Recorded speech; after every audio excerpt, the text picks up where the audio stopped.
In this video, we're going to go over how to solve absolute value equations.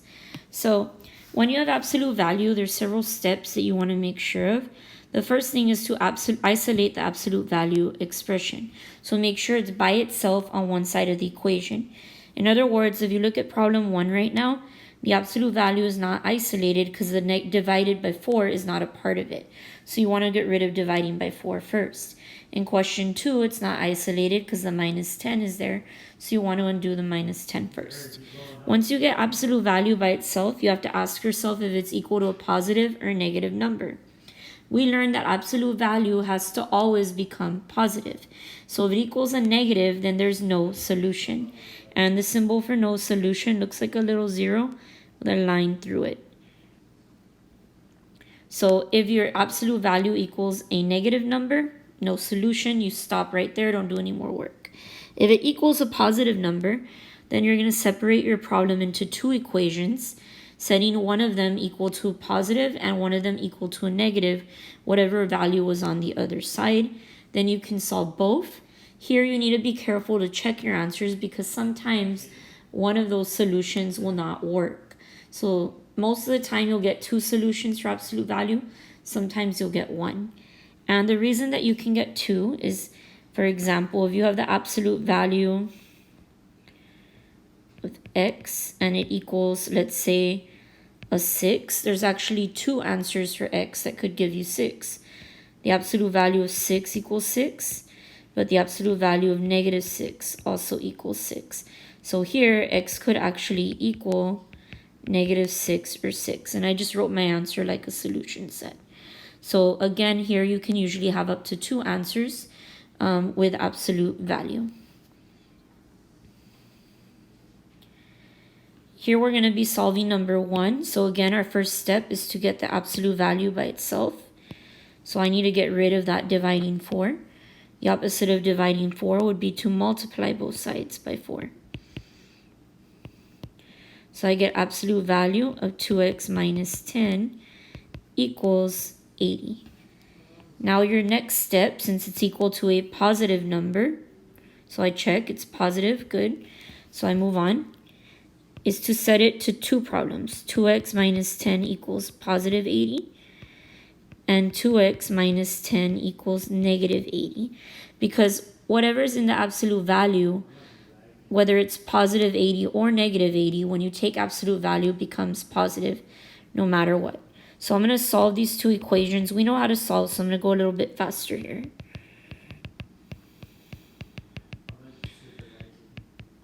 So here we get 45 for x. On this side, we get negative 35 for x. So we have two solutions to this problem. X could equal either, I like to do the lower answer first, so negative 35 or positive 45. And I'm writing my answers in a solution set. If you were to plug in both these answers back for x, you would get 20 for your answer. So if you were to do 45 for x up here or negative 35 for x, both of those would give you 20 for your final answer. On question number 2, we want to isolate the absolute value. So right now it's not by itself. So I need to get rid of my minus 10 by adding 10 to both sides. Now that the absolute value is by itself, I check if it's equal to a positive number. Here it's equal to positive 18, so that means we are going to have a solution or two. So we can continue to our next step. So now I'm going to separate this into two problems. One of them equals positive 18. The other one equals negative 18. And I will solve each one for y.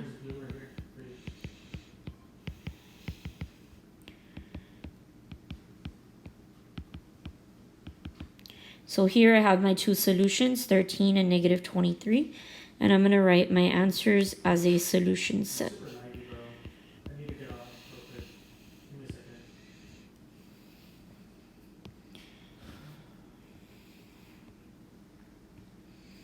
on question 3, I need to isolate my absolute value.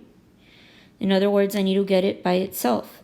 So my first step is to get rid of plus 8 by doing minus 8. So I get negative 7 equals absolute value of 3x minus 2. Remember, here you want to check if it equals a positive number. But here we got a negative number. Remember, negative numbers, our absolute value cannot equal a negative number. That wouldn't make sense. So here we're going to stop. We're not going to do any more work. Because this does not make sense, we have no solution. And if you want to write that as a solution set, it looks like a little O with a line through it. So again, the reason this one didn't make sense is because absolute value has to be positive.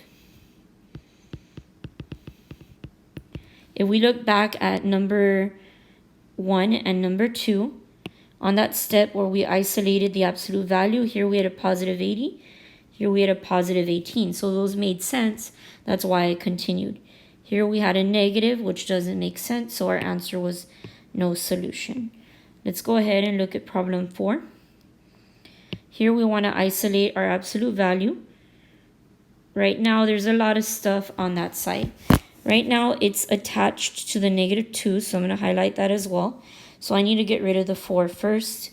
I'm going to do that by doing a negative or minus 4.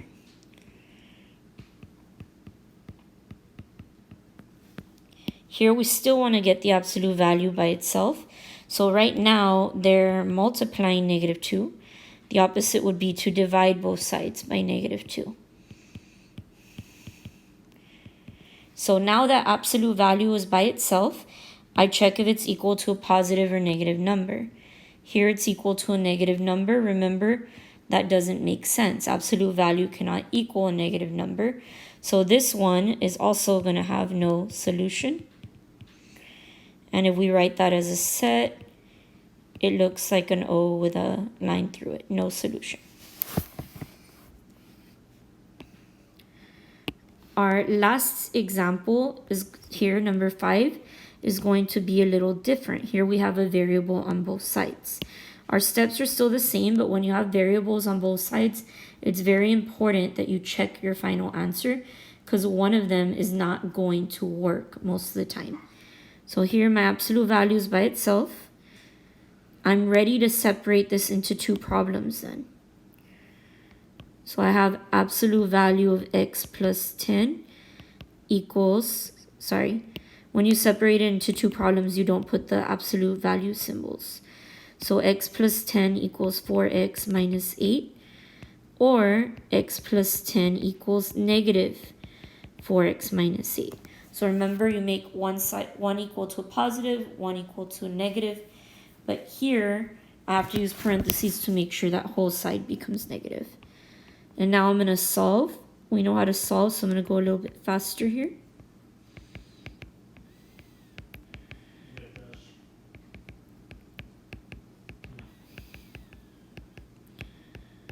So here I get 6. Here I have to distribute my negative. So I get negative 4x plus 8 on that side. Now if I continue to solve, I'm going to get 5x plus 10 equals 8. I can continue.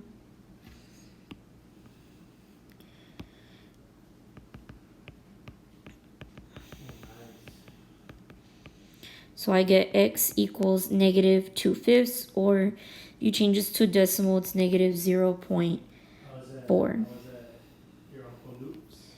So now, again, when you have variables on both sides, one of our solutions isn't going to work. So I'm going to check my solutions by plugging them in to see which one works. So here, I'm going to continue with this problem. I'm just going to do a little check. So first, I'm going to plug in the 6 for x in my original problem. And I'm going to see what happens. So here, I get absolute value 16 the absolute value of 16 is 16, and 24 minus 8 is 16. So since this worked, that means 6 is a solution. Let's check negative 0.4. So everywhere I see an x, I'm going to plug in negative 0.4. Here I get absolute value of 9.6 equals negative 1.6 minus 8. The absolute value of 9.6 is 9.6.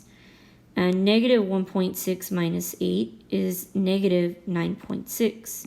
Here these do not match. In other words, negative 0.4 is not a solution.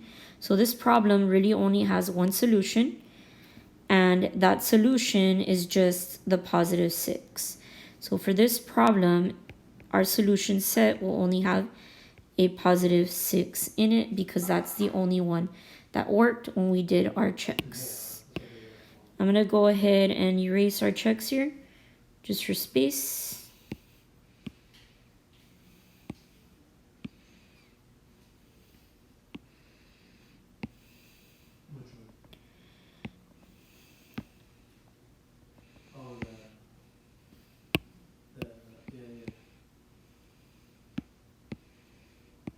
Yeah, I'll probably get the $500 one.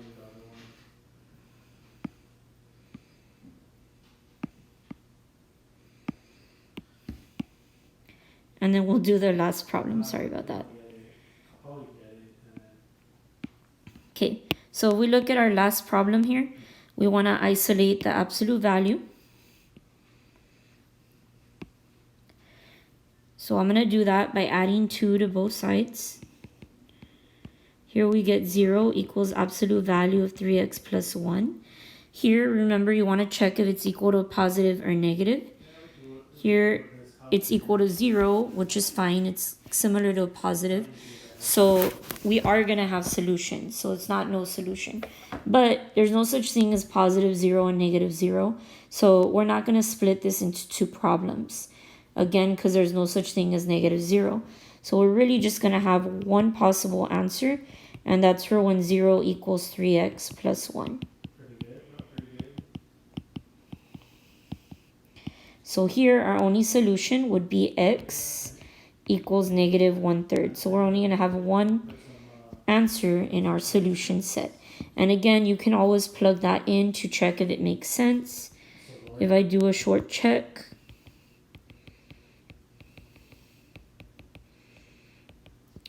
three times negative 1/3 is negative 1. Negative 1 plus 1 is 0. The absolute value of 0 is 0. And then 0 minus 2 will give me negative 2. So this one ends up working out. Again, you want to check your answers to see if they work. I don't suggest checking them all the time unless you really need to. The only time it's super important to check it is when there's variables on both sides. Because when there's variables on both sides, usually one of your solutions is not going to work. So just to summarize, if we go back, you isolate the absolute value. In other words, you try to get it by itself on one side. Once you have it by itself, the very important thing you need to do is check if it's equal to a positive or negative number. If it's equal to a positive number, then you're going to have a solution and you want to split it into two equations. If it's equal to a negative number, then you stop there because your problem is going to have no solution. And when you split it into two problems, remember, you want one of them to equal positive, one of them to equal a negative.